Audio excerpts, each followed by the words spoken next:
Program kredit murah yang diluncurkan perbankan dilakukan untuk menghadapi persaingan sehingga calon nasabah akan semakin tertarik.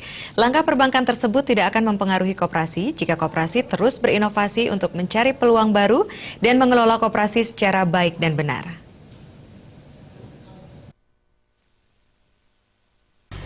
Untuk menghadapi persaingan yang semakin ketat, tidak sedikit lembaga perbankan mengeluarkan kredit murah untuk menarik minat konsumen. Namun langkah tersebut menurut Kadis Koperasi dan UKM Kota Denpasar Erwin Suryadarmasena tidak memberikan dampak signifikan terhadap perkembangan koperasi. Jika koperasi mampu memberikan manfaat kepada anggota, berinovasi mencari peluang baru dan juga mampu memberikan pelayanan kepada anggota.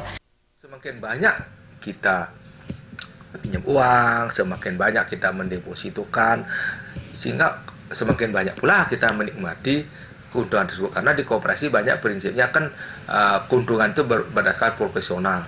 Jadi semakin banyak kita meminjam uang di koperasi, semakin banyak juga kita mendapatkan keuntungan dari SAU yang diterima. Nah, itulah saya melihat bahwa koperasi tetap akan eksis di tengah-tengah persaingan bisnis ini, dengan catatan koperasi harus tetap inovasi dan kreatif di dalam hal untuk mencari peluang-peluang, baik peluang-peluang dalam rangka untuk memberikan pelayanan kepada masyarakat maupun peluang-peluang dalam rangka untuk menjual produk-produknya.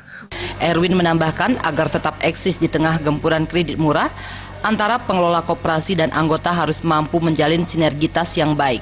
Pengelola harus mampu menjaga kepercayaan dari anggota